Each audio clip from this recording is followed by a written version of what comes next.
Good morning students. मैं Shalu Verma, director of the Firozabad psychology.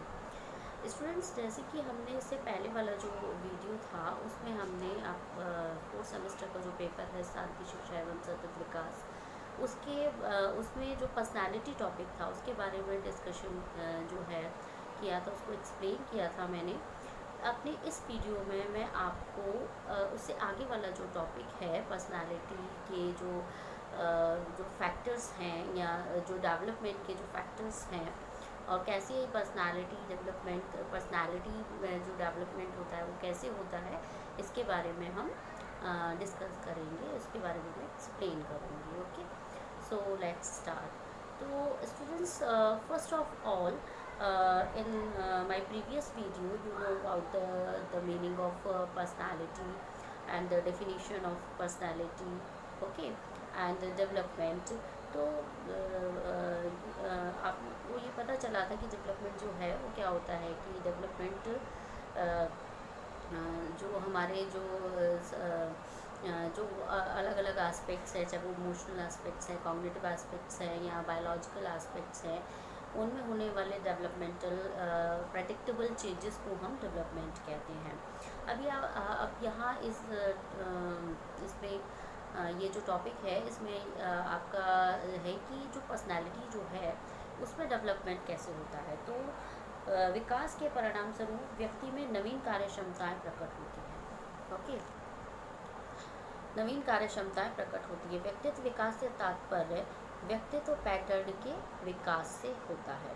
और व्यक्तित्व पैटर्न जो होता है उसके दो मुख्य तत्व हैं, ठीक है। एक तो होता है सेल्फ कॉन्सेप्ट, आत्मसंप्रत्यय, और दूसरा होता है शील गुण या ट्रेट। ओके, तो व्यक्तित्व विकास से तात्पर्य हमारा इन दोनों ही प्रकार के तत्वों में होने वाले विकास से है, कि इन दोनों ही प्रकार के जो पैटर्न हैं उनमें जो विकास होता है उसी को हम व्यक्तित्व विकास जो है कहते हैं, ठीक है। अब सबसे पहले हमें इस चीज़ को समझना ज़रूरी है कि आत्मसंप्रत्यय क्या होता है। ओके, तो आत्मसंप्रत्यय या सेल्फ कॉन्सेप्ट, आत्मसंप्रत्यय या स्वयं से तात्पर्य व्यक्ति स्वयं के विषय में जो सोचता है तथा अपने बारे में जो अवधारणा बनाता है, ठीक है, उसे हम बोलते हैं आत्मसंप्रत्यय। यानी कि हम अपने बारे में, अपनी कार्य क्षमताओं के बारे में, अपने पोटेंशियलिटीज़ के बारे में, अपने फिजिक के बारे में, अपने लुक के बारे में, अपने विषय में जो भी धारणा बनाते हैं उसे हम बोलते हैं सेल्फ कॉन्सेप्ट। जब बच्चा छोटा होता है, जब बच्चा पैदा होता है तो उसका कोई भी सेल्फ कॉन्सेप्ट जो है वो नहीं होता है। वो जैसे जैसे धीरे धीरे बच्चा बड़ा होता जाता है, दूसरों के साथ इंटरेक्शन करना सीखता है, जो वर्ड है उसको एक्सप्लोर करने लग जाता है, तो धीरे धीरे उसका सेल्फ कॉन्सेप्ट जो है वो भी बनने लगता है, सेल्फ कॉन्सेप्ट का प्रकटीकरण जो है वो होने लगता है। तो सेल्फ कॉन्सेप्ट अगर हम देखें कि हमारे सेल्फ कॉन्सेप्ट का अर्थ है कि हमारे अपने बारे में विचार प्लस दूसरों के हमारे बारे में विचार, कि दूसरे हमारा सेल्फ कॉन्सेप्ट जो है, जब बच्चा छोटा होता है तो जैसे जैसे बड़ा होता है उसका कोई सेल्फ कॉन्सेप्ट नहीं होता, तो जब वो जैसे जैसे बड़ा होता है और वातावरण के साथ इंटरेक्शन करता है, लोगों के साथ मिलता जुलता है, लोगों के व्यवहारों को देखकर वो काफ़ी सारी चीज़ों को सीखता है, ठीक है। लोगों को, अपने परिवार के सदस्यों को वो अपने बारे में धारणा बनाते जो है देखता है, तो उससे उसका सेल्फ कॉन्सेप्ट जो है वो बनता है। तो आत्मनिर्माण की ये जो प्रक्रिया है सेल्फ कॉन्सेप्ट की, इस प्रक्रिया में बच्चे के माता पिता, मित्र, शिक्षक और ये सारे अन्य जो लोग हैं, मतलब नेबरहुड जो है, वो पास पड़ोस जो है, ये भी एक महत्वपूर्ण भूमिका जो है निभाता है। दूसरों लोगों से हमारी अंतःक्रियाएँ, हमारे अनुभव, इन्हें जो हम अर्थ प्रदान करते हैं ये हमारे आत्म का आधार बनते हैं, ठीक है। कि हम उदाहरण के लिए अगर हम अपने बारे में ये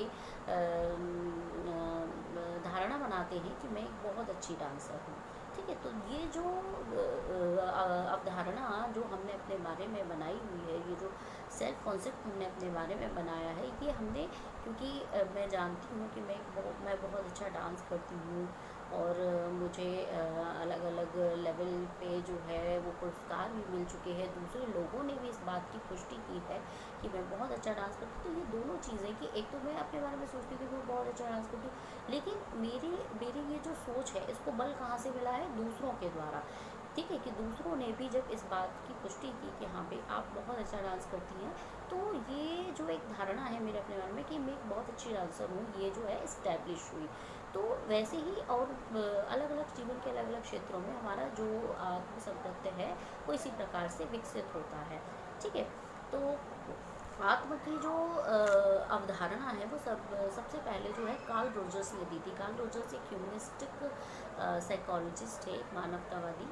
तो आत्म का जो तात्पर्य है अपने संदर्भ में व्यक्ति के सचेतन अनुभवों, सचेतन यानी कि ऐसे एक्सपीरियंसेस जो कि जिसके लिए पर्सन जो है वो अवेयर होता है, सचेतन अनुभवों, उसके विचारों, उसकी थिंकिंग और भावनाओं की समग्रता से है कि वो दूसरों की फीलिंग्स को समझ पा, अपनी फीलिंग्स को समझ पा रहा है, अपने एक्सपीरियंस को समझ पा रहा है, उनको एक्सप्लेन करने में जो है वो कैपेबल है।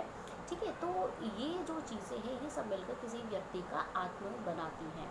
तो कार्ल रोजर्स जो हैं उन्होंने आत्म संप्रत्य के जो है वो दो प्रकार बताए हैं। एक तो बताया है उन्होंने रियल सेल्फ और दूसरा उन्होंने बताया है आइडियल सेल्फ। रियल सेल्फ यानी कि वास्तविक स्वयं या वास्तविक आत्म संप्रत्य, और आइडियल सेल्फ या आदर्श आत्म संप्रत्य। तो अब प्रश्न ये उठता है कि ये दोनों क्या होते हैं। देखिए, वास्तविक आत्म संप्रत्य जो है जिसे हम रियल सेल्फ कहते हैं, ये वो सेल्फ है जैसे कि हम हैं। ठीक है, जैसे कि हम हैं उसे हम बोलते हैं वास्तविक स्वयं। दूसरा होता है आपका आइडियल सेल्फ कॉन्सेप्ट, आदर्श स्वयं। आदर्श स्वयं जो है ये वो आत्म संप्रत्य होता है हम जैसा कि बनना चाहते हैं। तो कार्ल रोजर्स जो हैं वो ये कहते हैं कि जब वो व्यक्ति के इन दोनों ही प्रकार के आत्म संप्रत्यों में समानता होती है, यानी जैसा कि हम हैं, ठीक है, जैसा हम बनना चाहते हैं और वैसे ही हम हैं, ठीक है, तो व्यक्ति की पर्सनालिटी जो है उसमें संतुलन पाया जाता है। व्यक्ति जो है वो सही प्रकार से समाज में अंतःक्रियाएं करता है और उसको उसके अंदर पॉजिटिव थिंकिंग आती है। लेकिन अगर व्यक्ति जो है वो सोचता कुछ है, मतलब वो सोचता है कि मान लीजिए व्यक्ति ये सोचता है कि मैं जो है ये परीक्षाएं दूंगा और इन परीक्षाओं में मैं टॉप करूंगा, तो ये या मुझे टॉप करना है, तो ये है उसका आदर्श आत्म, जैसा कि वो बनना चाहता है, करना चाहता है। अब रियल सेल्फ क्या है कि जो उसने आत्म, जो आदर्श आत्म अपना बनाया है, उस आदर्श आत्म को अचीव करने के लिए क्या वो जो है प्रयास भी करता है। अगर वो प्रयास भी करता है इट मीन्स कि वो वैसा बन भी रहा है, वैसा है भी। तो ये दो तरीके के आत्म जो हैं वो व्यक्ति के जो है सेल्फ कॉन्सेप्ट के लिए बहुत ज़रूरी है। इन दोनों ही प्रकार के आत्म संप्रत्यों में बैलेंस होना, संतुलन होना बहुत ज़रूरी है। ठीक है, इसी प्रकार व्यक्तित्व की संरचना, अभी ये बात तो कि हमने आत्म संप्रत्ति की। अब दूसरा ये बात आती है कि दूसरा जो घटक है वो है हमारा शील गुण, कि व्यक्तित्व की संरचना जो है वो अनेक शील गुणों से मिलती है। शील गुण का मतलब होता है एट्रीब्यूट्स, ट्रेट्स। ठीक है, शील गुण से तात्पर्य ऐसे स्थायी गुणों से है व्यक्ति के जिन पर व्यक्ति मतलब दूसरों से भिन्न होता है। सभी व्यक्तियों में सारे गुण एक समान नहीं होते हैं, कुछ गुण ऐसे होते हैं जो कि दूसरों से अलग होते हैं। उन गुणों के कारण ही व्यक्ति की जो है वो पहचान होती है। ठीक है, तो शील गुण जो है वो संभव व्यवहारों की एक श्रृंखला होती है जो इसको स्थिति के मांगों के द्वारा सक्रियता प्राप्त होती है। यानी जो सिचुएशनल डिमांड व्यक्ति के अंदर जो भी एट्रीब्यूट्स हैं और जो सिचुएशनल डिमांड हैं, उन सिचुएशनल डिमांड के अकॉर्डिंग व्यक्ति जो अपने ट्रेड्स के वजह से जो भी व्यवहार करता है, ठीक है, उसे हम बोलते हैं ट्रेड्स या शील गुण। तो शील गुण का विकास कैसे होता है? जैसे हमारे आत्म संप्रत्यों का विकास होता है वैसे ही हमारे शील गुणों का विकास भी होता है। तो शील गुणों का विकास हमारे अधिगम और हमारी अनुभूतियों पर निर्भर करता है। ठीक है, कि हमने समाज में जब समाज में हमने क्या सीखा है, ठीक है। जब बच्चा जैसे जैसे बड़ा होता है तो समाजीकरण की प्रक्रिया को बच्चा सीखता है। समाजीकरण की प्रक्रिया क्या होती है? समाजीकरण यानी सोशलाइजेशन में बच्चा जैसे धीरे धीरे बड़ा होता है वो बहुत सारी क्रियाओं को देख कर के सीखता है, अपने परिवार के लोगों को देख कर के सीखता है। उससे जब आगे बढ़ता है, विद्यालय जाता है, विद्यालय में वो अपने संगी साथियों, टीचर्स को देख कर बहुत सारी चीज़ों को जो है वो सीखता है। ऐसे ही अनुभूतियों पर निर्भर करता है, अनुभूतियों पर निर्भर करता है यानी एक्सपीरियंस भी। अधिगम भी क्या है? अधिगम जो अनुभूतियों के कारण जो भी हमारे व्यवहार में परिवर्तन आते हैं उसे हम क्या बोलते हैं? लर्निंग बोलते हैं, अधिगम बोलते हैं। तो जो शील गुणों का विकास है, मतलब मान लीजिए आज एक बच्चा जो है कुछ गलत करता है, जो कुछ भी गलत करता है, अगर उसे उस चीज़ के लिए उसको पनिशमेंट दिया जाता है या उसको समझाया जाता है, उसको नेगेटिव रीइंफोर्समेंट दिया जाता है, तो वो भविष्य में उस प्रकार का काम नहीं करेगा। यानी वो जो शील गुण है उसका, वो वहीं उसका डेवलपमेंट जो है वो नहीं होगा, क्योंकि वो समझ जाएगा कि अगर वो इस प्रकार का कार्य दोबारा करेगा तो इसके लिए उसे नेगेटिव निषेधात्मक पुनर्वलन मिलेगा। निषेधात्मक पुनर्वलन से आप भली भांति परिचित ही होंगे, फर्स्ट सेमेस्टर में आपने उसका अध्ययन किया ही होगा कि जब हम चाहते हैं कि व्यक्ति जो है अवांछित व्यवहारों को ना सीखे, उसके लिए हम उसको नेगेटिव रीइंफोर्समेंट जो है वो देते हैं। ठीक है। अब आपका जो है कि सभी प्रकार के व्यक्तियों में व्यवहार में अलग अलग प्रकार के शील गुणों का स्थायित्व प्रकट होता है, जिसके आधार पर हम व्यक्तियों के व्यवहारों की व्याख्या करते हैं कि ये व्यक्ति जो है ये बहुत ही कोऑपरेटिव है, बहुत सहयोग करता है सबको। और तो इस तरीके से हम व्यक्तियों के व्यवहारों की व्याख्या करते हैं शील गुणों के आधार पर।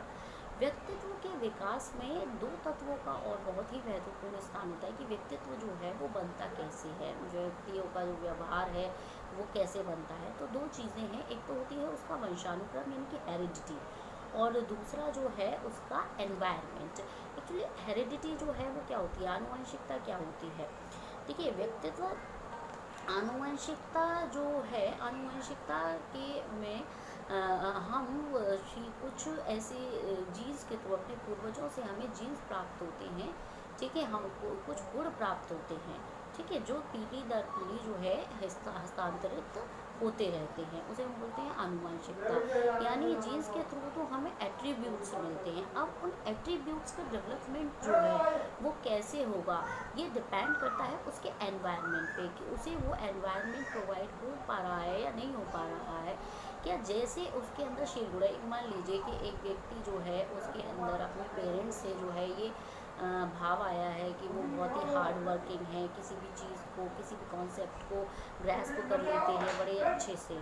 ठीक है, तो इसका डेवलपमेंट कैसे होगा ये डिपेंड करता है कि उसके एनवायरनमेंट पे, कि उसका जो एनवायरनमेंट है उसको इसी तरीके का एनवायरनमेंट मिला है जिससे कि वो अपनी जो क्षमताएं हैं उसका विकास कर पाए।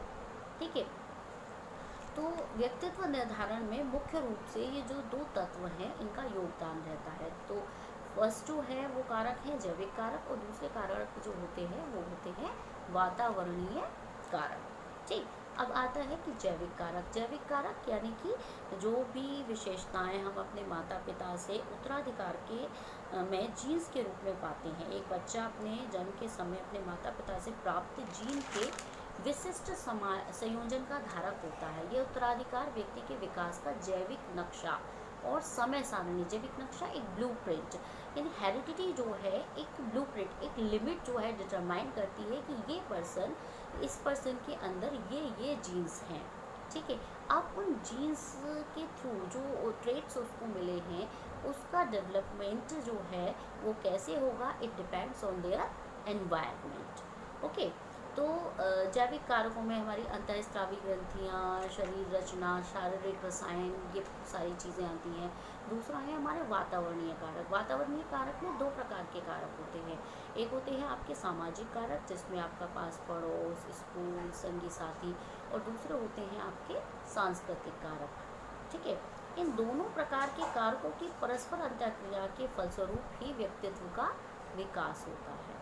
ठीक है, अब बात आती है कि ये जो सांस्कृतिक और सामाजिक कारक हैं ये है कौन कौन से, इसके बारे में मैं आपको अपने नेक्स्ट वीडियो में बताऊँगी। नमस्कार।